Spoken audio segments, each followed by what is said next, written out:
Welcome to another Ultra168 update. Today we're reviewing shoes. The shoe in question is the new North Face single track Hayasa.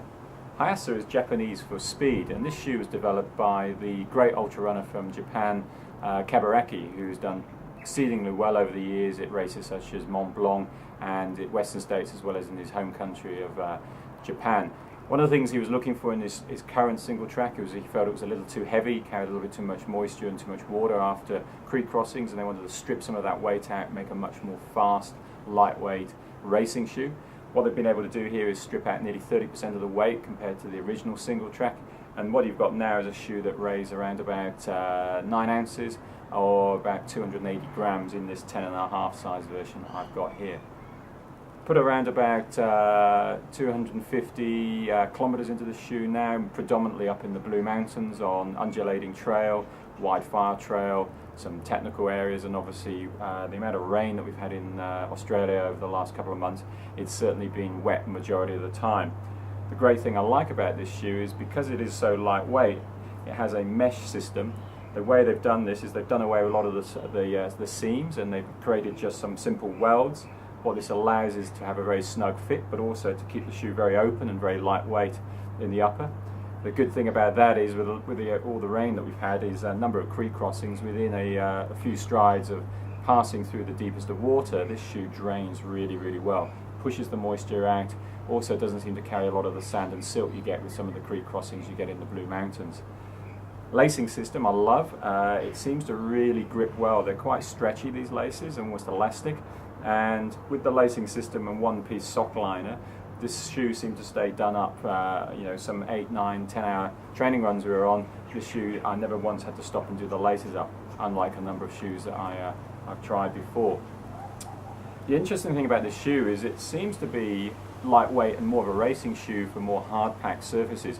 The great thing though I liked about this shoe is the fact that it actually really did grip well during some of the more technical climbs that we were involved in. One of the big climbs up over Mount Solitary on the eastern side is actually quite a narrow, quite technical, a lot of leaf matter, quite greasy, and very steep. You've got to sort of granny gear your way up.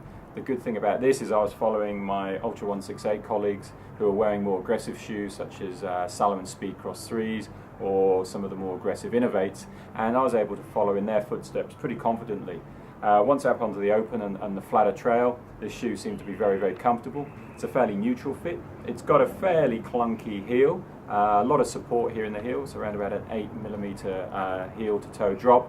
So it's obviously not for you minimalists, but it is obviously one of those shoes that feels quite lightweight. So it does feel lightweight on, feels very snug on.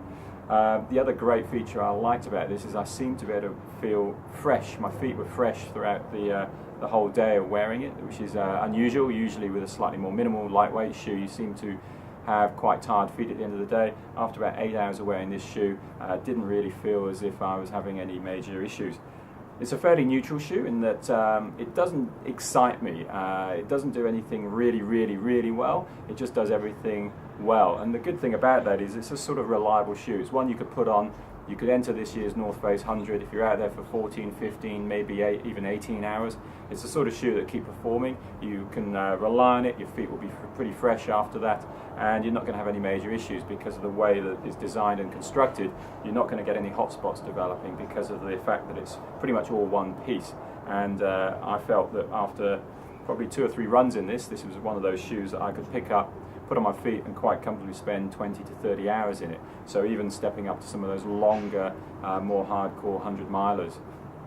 So in summary, I think this is a great shoe for those thinking about moving up to ultras. It's a good shoe for those who want to spend a fair bit of time on their feet and want a shoe that's neutral. It's going to perform in most of the areas that you need it to. It's good on single track. It's good on quite technical terrain, but it's also a shoe that's going to allow you to stay reasonably healthy and pretty fresh for about 10 to 15 hours. So in terms of an Ultra168 score, I'd probably give this one about a 3.5 out of 5.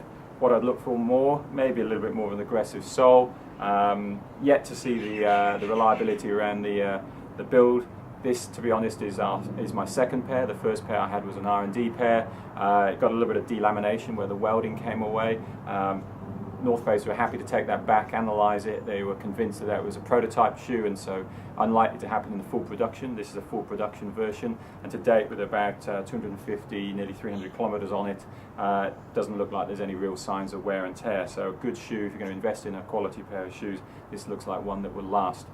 So in summary, 3.5 out of 5, a good quality shoe, something to consider for this year's North Face 100, and please check in again for our next Ultra 168 update, and see you soon on the trails.